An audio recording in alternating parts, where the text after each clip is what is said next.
barang nek esuk ora ana panganan kok ya le mbok ya kabeh pasang terminal menambiar pasang kok terminal spiral iki lho ha iya bojoku iki nek pasang spiral iki awake kuru terus ming kaya mata tok kae medeni ayo ngombe pil suntik karo dom wedi jahit ora gelem kok kon suntik weruh dompe koplok kok ayo nganggo nganu jenenge pil apa wingi tak daftarke tak goleke pil kabeh lendoko sanggon-gon terus bojoku ora ngombe pil totoli pitik bojoku meteng pitike ora ngendhok modar wis ayo ora kaya ngono kuwi ayo kowe sing kabeh wis kok saiki wis tentrem kok terus ya syukur sing barep kelas 3 SMA weh sing nomor 2 kelas 2 SMA sing nomor 3 1 SMA nomor 4 3 SMP nomor 5 2 SMP kok setahun brojol to reng ayo kowe karang ya adem ah iya adem ya ora njur kegiatane kaya ngono terus ora sapenake dhewe ora apa ora tele-tele ayo bojoku ganggu kok senengane nek nang omah nganggo rok pendek kae wah aku ya ora kuat terus ha iya apa piye-piyeno kae wong lanang ki wong waras slamet gong pengestumu apik syukur anakmu 3 wis kuwi cukup rasa tok tambahi rasa tok tambahi ora iki arep duwe siji neh lho oh bojomu meteng udu asih meteng anakku ha bojone ora ana kelas 2 SMA lho kok iso wah wis jane pergaulan bebas sing barep lanang ya syukur saiki nendi nang Polsek ngopo lah ya karang wong bodho le arep mlebu kuliah ngendi kuliah perguruan tinggi Pak njupuk apa sak karepku ya Pak ya wis manut apa mulai njupuk komputer njupuk mesin-mesin kuwi go nang omah ya jujul polisi oh lah nyolong to ora njupuk fakultas ki ora nang pancen mencuri ya wis bentrok malah dididik karo bapak polisi men nakale ra jamak-jamak ha iya sing nomor 3 isih winginane urung suwe lahir paring umur 3 tahunan oh ya syukur heeh sehat bocahe sehat saking sehate glidike ra jamak-jamak umur 3 tahun wis iso nulis lah terus oh kae omah kae ra ditulisi Ki Bagong Edan kira anakku kae oh to wah jan wis mirang-mirangke pokoke ya wis ora apa-apa Gong sing jeneng wong urip ning alam padang iki ya pancen kudu ngono kuwi anak ana sing ngabekti ana sing ora ning kabeh kudu tok tresnane pancene ya ngono ha iya yo tetembangan suka-suka parisuka wektune ndak slangoyak ya terus iya ora kaya nang nggone dhewe ya paling setengah jam 4 ya Reng ha iya jam 4 wis terjang adzan subuh ngelingono ya dhewe sowan ning Bumi Wali lho dadi aja nganti nerjang salat subuh sadurunge adzan subuh iki wis ade paripurna panggung iki wis sepi oh ngono ya renteng-renteng leruntungan ha iya tak templing mencelat kowe ora patet songkok runtung anggap ora iya dinten iki kene sajae kok arep rene ayo enten apa to Ndara sampeyan kok ketinggal mandhap saking pertapan Saptawarga ketingale sowan kengeyang penemban Matswapati nggih penemban Durgandana Kakang Semar puruhanira Kakang sayuktine jroning Praja Ngastina iki mawon ana pirembugan ingkang wigati wigati pripun sumurupa lamun Nyai Prabu Kalimataya wis pantok pepunta ning tekad nggone bakal lereh ke Prabon lengser saka dampar lah kok ngoten mongko durung suwe anggenipun lenggah dampar kok andang-andang dumadakan kok terus lereh ke Prabon walanjur sinten sing gemanti Ndara sing ajeng dados nalindra teng negari Ngastina sinten Den wah kula mawon apa Gus kowe iki wong batur kok kula Kakang Semar, kula wonten dawuh. Jumbuh kan ngendikaning Hyang Kanika putra duk nalika semana maring dawuh kelawan panjenengan ingsun. Lamun Nalendra Ngastina ora ana ingkang kuwawa lenggah dampar kejaba mung ing wis kedunungan Wahyu Ratu. Mongko wayuning Kanalendran rinasuk dening sawarga Abimanyu. Mula ora ana kejaba mung putu Madukara ya putu Mbana Keling. Ya kuwi si Parikesit. Nanging gandeng Parikesit nalika semana padha dadi pirembugan. Umure nembe 14 taun. Mula lenggahing Parikesit bakal pinangku dening eyange ya kuwi ing Grojogan Sewu, ya ing Cemara Sewu, Kakang Premban Curiganata. Kakang Semar, nek ngaten kula nggih nderek seketi jumurung. Nek pancen pun ngoten ngendikaning Sinundrawati nggih kedah dipun leksanani merga sampeyan sing entuk weling saka Nerada pukulun Nerada sinuwun. Iya, pancen mengkono Kakang Semar. Mula kang saka kuwi ayo digelak lakune prapteng negara Ngastina bareng lawan aku Kanjeng Hyang Maswapati putuku Parikesit apa dene Kanjeng Hyang Utari. Ngoten lho Den. Iya Kakang Semar. Ora pancen kaya ngoten awi Den kula dherekaken nggak dados pengantu-antuning sinuwun Prabu Kalimataya jumujug wonten negari Ngastina. Ayo Arjuna wonten maring adawuh. Ulatana tindak eyangmu, ayo digelak lakune prapteng negara Ngastina. Monggo Koko Prabu kula dherekaken. Kresna sinayang manglung mingkonaken.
Tata laruta saking godha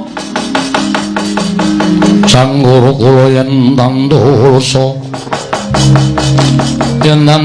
sang Dyamangku Utama Wisantara Wiratmaka piye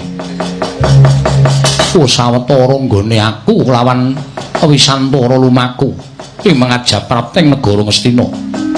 Jroning lumaku saktenane ana bab ing bakal ndak kandhake marang kowe Wisantara. Lho. Bab apa? Wiratmaka. Ngerti yo. Nalika aku pamit Kanjeng Ibu Titi Sari. Ya kuwi garwane sawarga Kanjeng Rama Irawan. Kanjeng Ibu paring dawuh kelawan aku. Wiratmaka malah kepasang yugya katujuh nginu. Dene yen kowe bakal kepengin nonton wisudan negara Ngastina. Ngerti yo, ingkang kawisuda mau tanara kejaba mung kadangmu dhewe sabab ala tanpa rupa wong atuamu Bambang Irawan Raden Irawan kuwi putrane Raden Janaka. Dadi upama aku tekan negara Ngastina mengko dawuhing Kanjeng Ibu supaya didhawuhi nitik menyang endi Kanjeng Hyang Arjuna. Yen bisa ketemu malah aku pengin ngaut tepadaning Kanjeng Hyang Arjuna Wisantara. Oh sik to, kowe nyemoni aku to? Nyemoni kowe piye? Ora tembungmu sing akeh-akeh mau kuwi janjane tenan apa mung nyemoni aku? Lah kok dadi aku nyemoni karo kowe lire piye? Kowe rak kandhani. Nggone kekancan awake dhewe iki wis sawetara suwe. Nalika aku pamit karo Kanjeng Ibu Kencana Resmi garwaning sawarga Kanjeng Rama Wisanggeni, Ibu Kencana Resmi ya paring dawuh kelawan aku. Yen to sejatine aku kuwi wayah Raden Janaka merga wong atuh aku sawarga Bapa Wisanggeni kuwi anake Raden Janaka. Kowe arep nyemoni aku ngono to kowe? Kowe pamer dumeh kowe iki wong pinter iso maca atiku. Lho, ora Wisantara. Pancen kepara nyata aku ki wayah Raden Janaka. Lho kok sik? Lah nek kowe ki wayah Janaka, aku ki ya wayah Janaka. Lah nek ngono, kowe kan aku ki sedulur kakean Wiratmaka. Ora ta.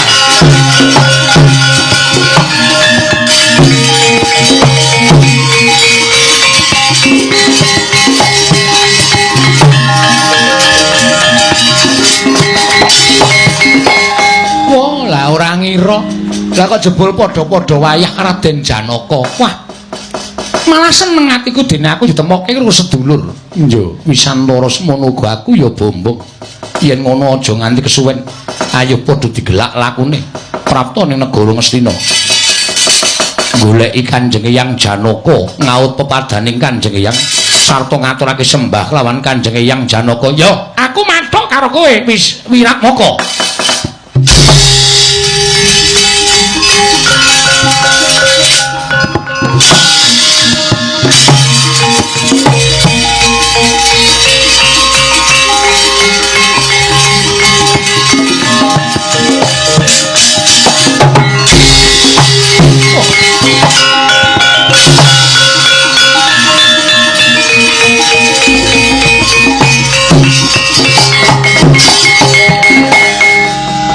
Iki sapa?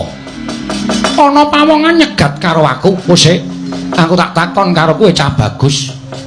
Wong loro nlonjong botol lakumu dalan iki pener anjuk marang negara Ngastina. Kowe kuwi sapa?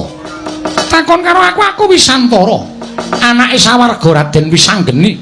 Ibuku kencana resmi. Takon karo aku Wiratmaka, putra sawarga Bambang Irawan.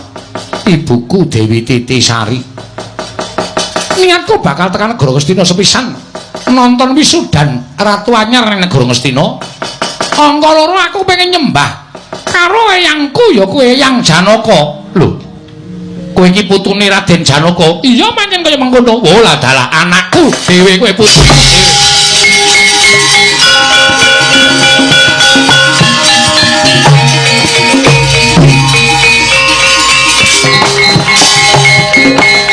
Wisantara Wiratmaka ora nyono babar pisan. Lah kok jebul ketemu putu-putuku sing tak tresnani. Lho ora kowe iki sapa to kowe? Kowe kuwi sapa? Aja ngawu gawar ngawur. Mara gage setitekno. Yen kowe kepengin ketemu karo mbahmu Janaka, ya aku iki Raden Janaka. Lho. Apa kowe iki Raden Janaka? Iya. Lah kok dadi Kanjeng yang nganti tekan kene mongko Ngastina lagi ana wisudan.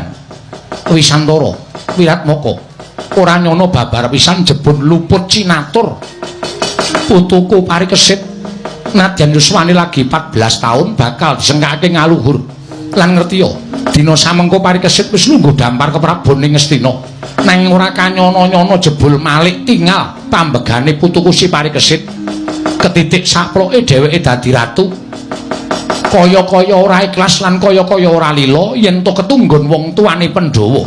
Wekasan kabeh wong tuane Pandhawa ditundung lunga saka negara Ngastina. Klebu aku mbahne wae ditundung lunga saka negara Ngastina aja nganti ngucik ke Prabu ning Ngastina. Wah, gelo atiku nggih.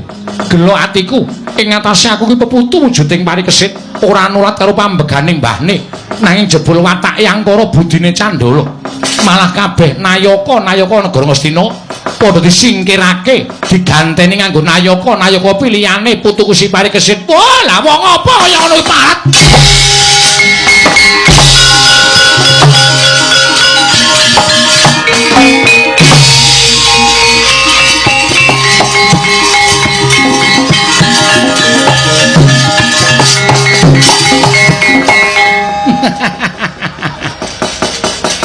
Nom-noman ning bodho nadyan anak Janaka ning cubluk cingkrang ing nalar tuna ing budi. Kowe ora ngerti nek tak du karo gerangamu dhewe. Ayo ampiak awur-awur leganing atiku.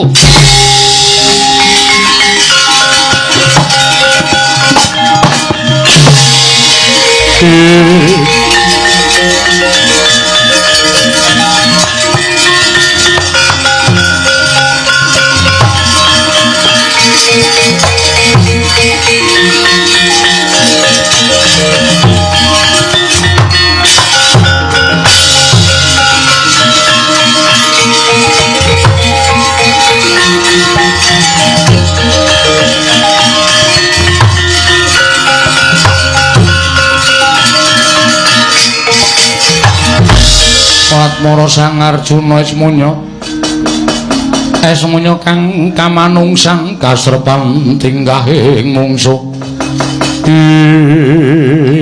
Petro dalem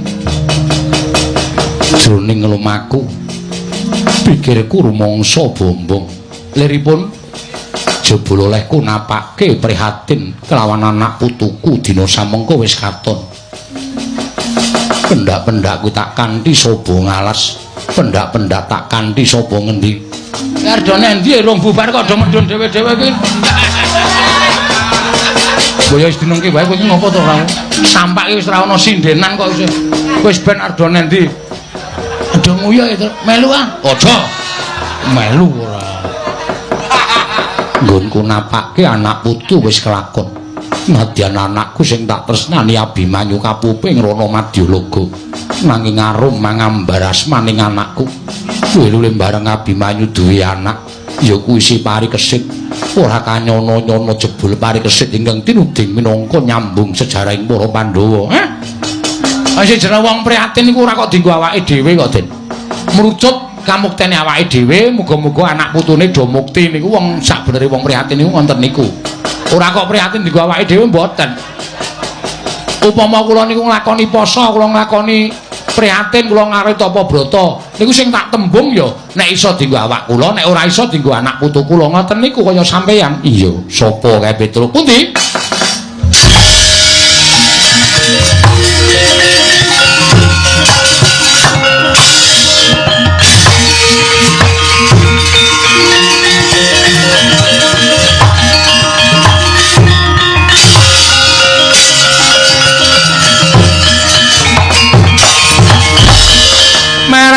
Mubang wangaruna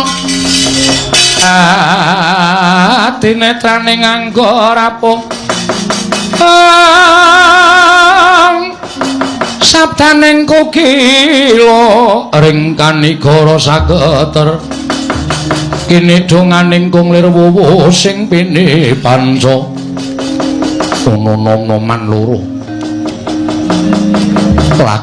lagune iki sapa Petro duka sapa Gong ora ngerti aku menteleng mripate ayo sajake wong su iki nesu iki sapa kowe wong enom bocah kowe ngaku sapa tepungake aku Wisantara saka ngendi aku Wisantara aku saka pertapan ya kuwi pertapaning Kanjeng Hyang Dewa Kartika pertapaning Kanjeng Hyangmu Dewa Kartika iya ibumu jenenge sapa kok dadakno ibuku barang sing mburi sapa aku Wiratmaka saka ngendi saka pertapan Yasarata ibuku Dewi Titisari bapakku Bambang Irawan bapakku Raden Wisanggeni aduh putuku ngger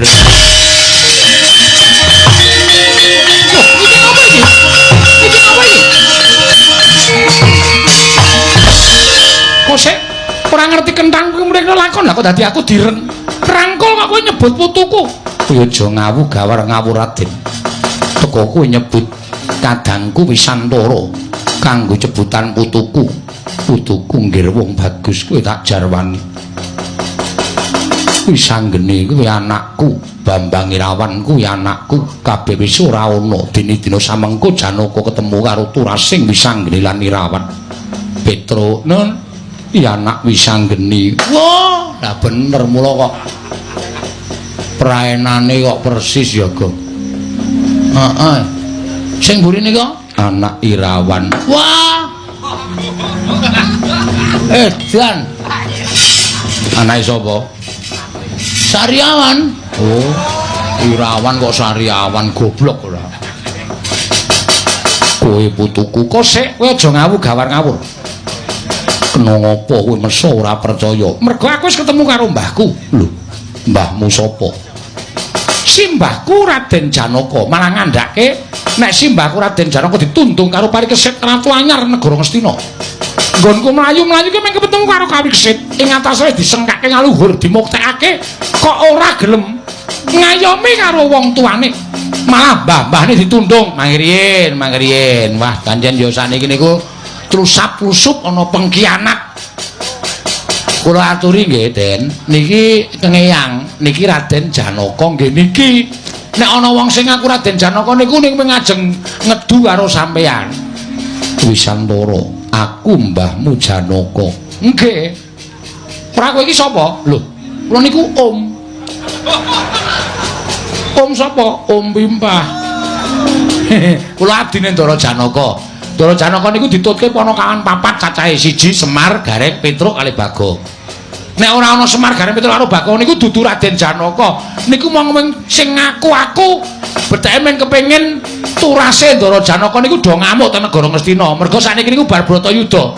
Turune Kurawa iso akeh, turune mungsuh isih pirang-pirang sing kepengin bebuthek banyu bening negara Ngastina. Ngene ya, Mas. Kowe tak omongi kowe nek ngeyel kuwi engko mungsuhe Udu Janaka ning iki. Gurune Raden Janaka. Sapa kowe? Lem Swekeng. Ora ngawur gong. Lem Swekeng pemain bulu tangkis. Waduh. Kleru kowe. Kleru ora. Yen ngono apa bener? Kowe kuwi Simbah Arjuna. Yen pancen kurang percaya munggah ning kayangan takono para dewa.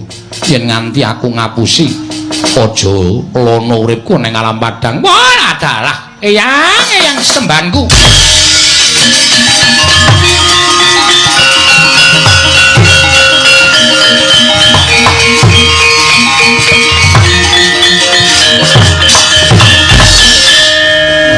Wah, ya persis bapakne tenan ya. Oh, adalah eyang sembanku. Persis Ndara Wisanggeni. Seneng aku ya weruh Ndara Wisanggeni urip meneh ya, Gong. Ya ora. Wo. Mbok kompak to, Lemah. Tepra kompak kowe kira duplikatku to. Astelek. Duplikat apa?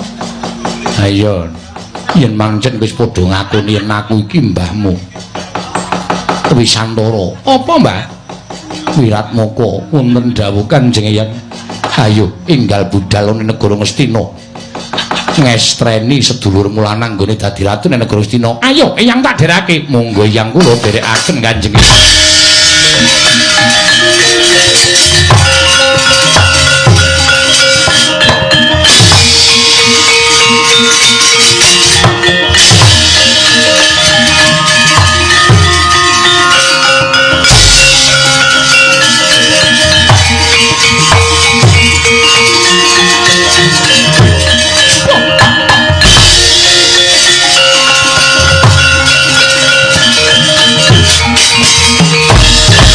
Ngawur-awur-awuraken tengaraning ngajurit gong makuru gongso tetekaya botala.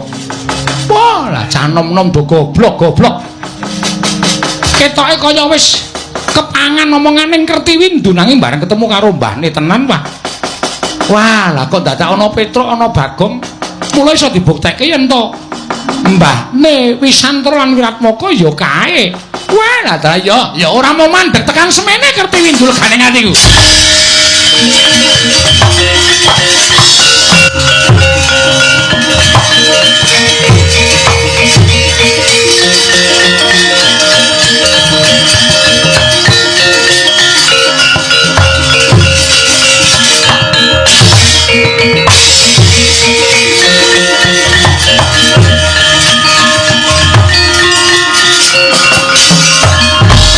Nyuwun pangapunten menawi dipun keparengaken kula badhe nyuwun dawuh.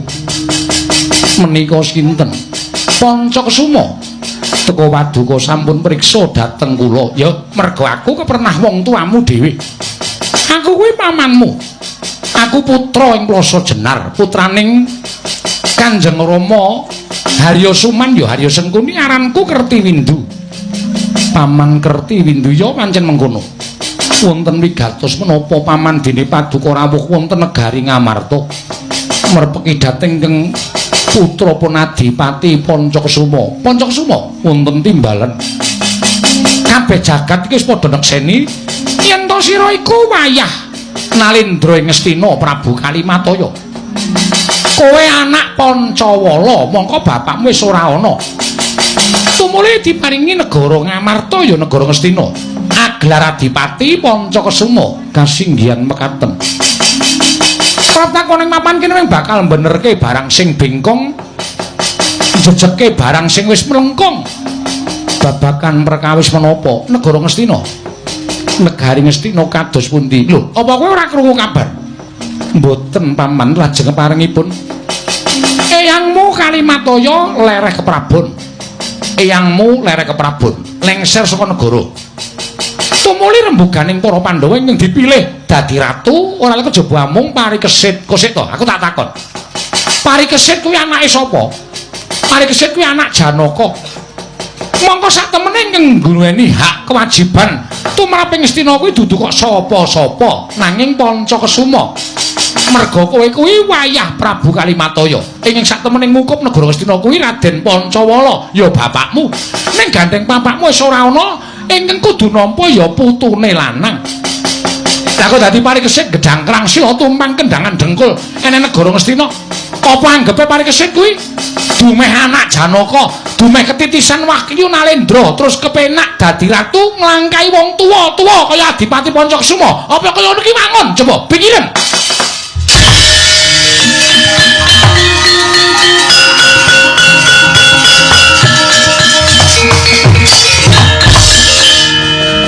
Perkara iki ora mung rampung dienggo ngelus dodo. Perkara iki ora mung rampung dienggo getuni marang lelakon. Ning Adipati Pancakasuma nek ora malang-malang kaya ndo mentang-mentang kaya gendhewa. Tangeh iso gawe elinging para pepundhenmu Pandhawa eyang-eyangmu ingkang saknyata Bancindhe, Banciradan kelawan turune. Cetha yen turas Madukara dimbancindhe, nanging yen turasing sakliyane Madukara dimbanciradan. Kaya ngono kuwi wong tuwa-tuwa sing ora adil, sing wajib kudu dielingake supaya adil marang putu-putune.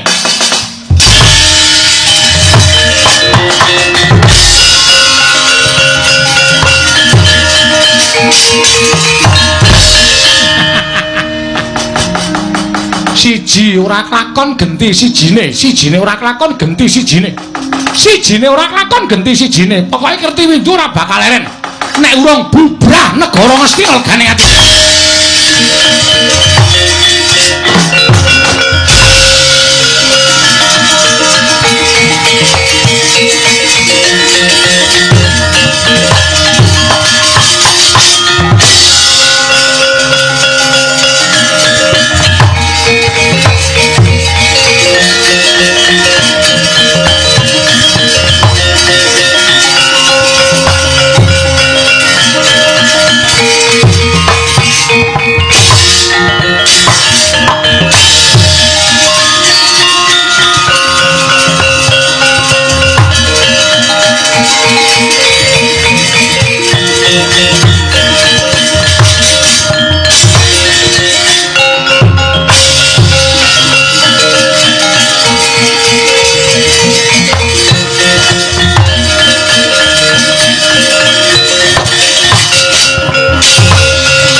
Jagat pangestu Ngkara Putu Prabu Kalimataya wonten dawuh Kanjeng Eyang teka Putu Prabu kepareng lengser keprabun inggih saknyatanipun panci mekaten krana wahyaning mangsa kala sampun nekani bilih titik lenggang sakmangke wayah kula pun paripurna inggih pun Parikesit ing kedah lenggah dampar kepraboning Ngastina. Eyang nyuwun pangapunten malah kula sampun kadhawuhan dening Kyai Kalimataya supados samapta ing gati sawigeng diri amangku lenggahipun anak kula utawi putu kula pun Parikesit. Ya Putu Prabu pancen kaya mengkono Kresna wonten maring adhawuh Werkudara. Nggih Janaka wonten maring adhawuh Kanjeng Eyang wis akeh para raja Merpati padha ngrawuhi marang pawiwahan jumenengane putuku si Parikesit. Mula kang kanggo kuwi Janaka kula wonten paring dawuh mara gage putuku iki dandanana ngestaken dawuh kaduka.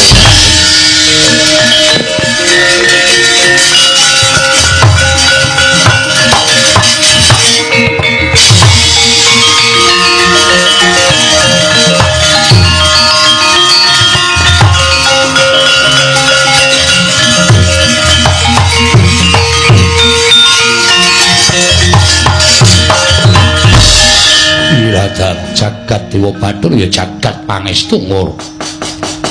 Parikesit kula wonten paring dawuh Kanjeng Eyang. Mataun-taun tak ampet nggonku duwe rasa tatu ingkang jero ing ora bakal iso ilang. Merga kelangan kelawan putuku si Abimanyu ing tak golo-golo tak deng-deng kaya kendhang. Supaya iso njunjung marang derajate wong tuwa disa mengko turasing si Abimanyu bakal nggadhampar ke Prabuning Ngastina. Abimanyu jangkungan anakmu Parikesit ya paripurna. Wektu dina iki tak sengkakake ngaluhur lenggah dampar negara Ngastina gumanti ke Prabuning Sang Prabu Kalimataya kanthi jejuluk Prabu Parikesit ya paripurna.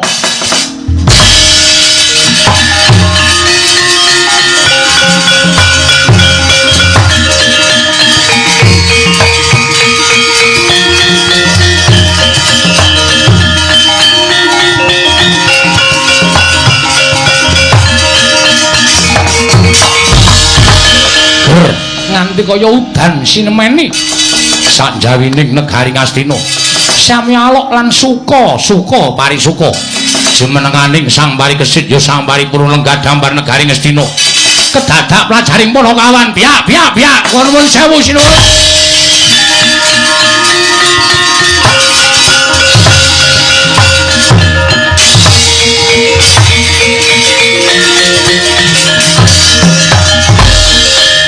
Petro eneng apa mlayu-mlayu tanpa tinimbalan matur kali sinten kula lho matur karo sapa wae kena inggih nderek mangayu bagya seketi jumurung nderek umbul donga kersanipun Gusti Ndara Parikesit-anipun dados nalindra mugi-mugi lestantun raharja niring sambikala kaparingan sehat walafiat lahir lan batosipun saged ngasta bawat pemerintahan negara Ngastina kanthi sae lan amanah. Salajengipun wonten nem-neman ngamuk punggung Suratantaha Nirbaya Nirwikara. Nuwun sewu mboten mangling nawi kula matur menapa mboten dipun dukani. Ora, matur Petro. Nem-neman kala wau Adipati ing Ngamarta wayahipun Sinun Prabu Darmakusuma. Adipati Pancakusuma ingkang manguwuh mboten nyarujuki lenggahipun Ndara Parikesit lenggah dampar negari Ngastina. Werkudara. Nggih. Janaka aku wis omong bola-bali aku ora kepengin negara Ngastina iki geger.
Dadak padha nutup-nutupi alane Parikesit bayi wingi sore bakal ngukup marang warisaning Pancakusuma.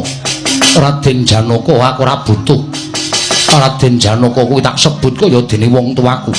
Cetha yen to Pandhawa kuwi menungsa mban cindhe mban siladan. yen turas Madukara dimban cindhi, yen turasing sakliyaning Madukara dimban siladan. Aku ora nrimakake. Ayo dadi wong tuwa kudu adil.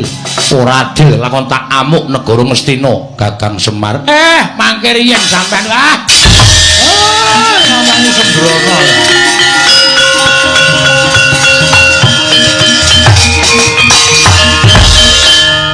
Nek sampean ngonten niku napa mboten ngelek-eleki asmane Kang Eyang?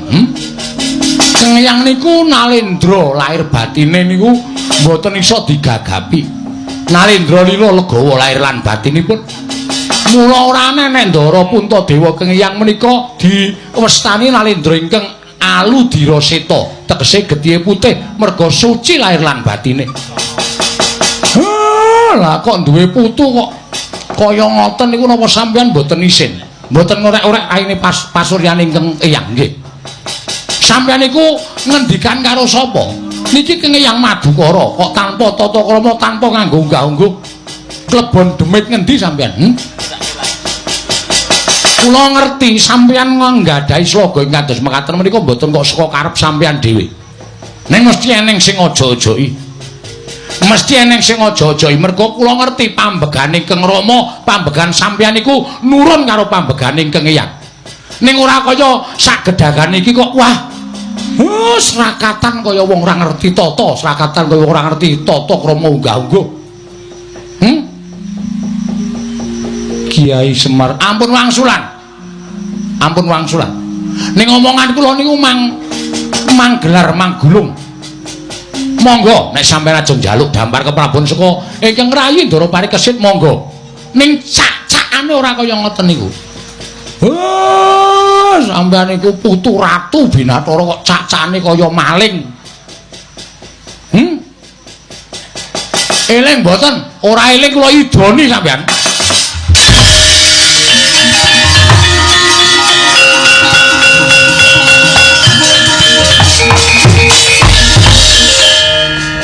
Kanjeng Eyang kula nyuwun pangapunten. Sepinten kalepatan kula diagung pangaksami Kanjeng Eyang Pandakasuma wonten dawuh. Sapa ingkang lincipi jarang bapak? Sapa ingkang adu-adu wani nabuk nyilih tangan? Teka putu-putu Pandhawa padha pating blengkrap olahe. Wonten ingkang mestani Kertiwindu menika tasih putra Kanjeng Eyang Patih Sengkuni. Lah rak tenan to.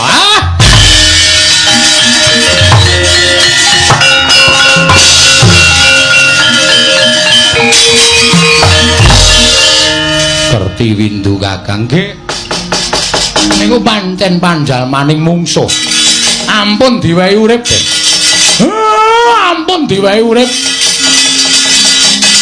Niki mesti ora adoh saka papan mriki nek sampeyan weruh glibete terus dipateni mawon. Niku ora bakal iso disadarke, ora bakal iso dielingke, Ndara.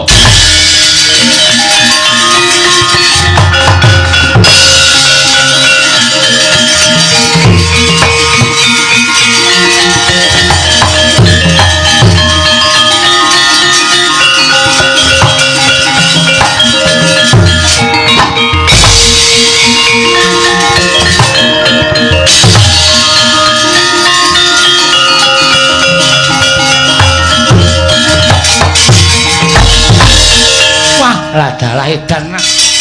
Wis pirang-pirang wong tak bebujuk supaya gawe rusak negara Ngastina. Lah kok dadi kabeh ora ana sing kasembadan, kabeh ora ana sing kasil. Aku. Waduh.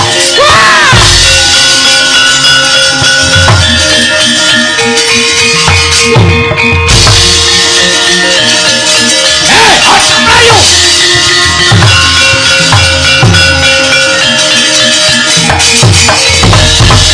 Wah, gugu karepe dhewe iki rupane kaya Satamaya iki. Aku Danyang Swela, Danyang Swela. Iya, dasar Puranyata. Ayo, takkan dirukun gelem ora? Takkan di manunggalane negara Ngastina gelem ora? Ora bakal aku manunggalane negara Ngastina. Yen bisa malah ngokop gedhe wong Ngastina. Piye? Ngokop amat.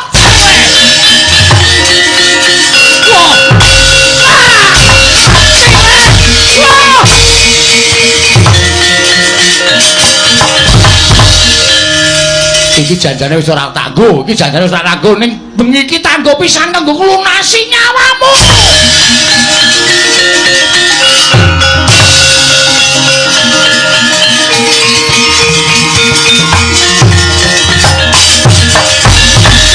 Sapa iki? Dursabala putu Dursasana nusula gramamu.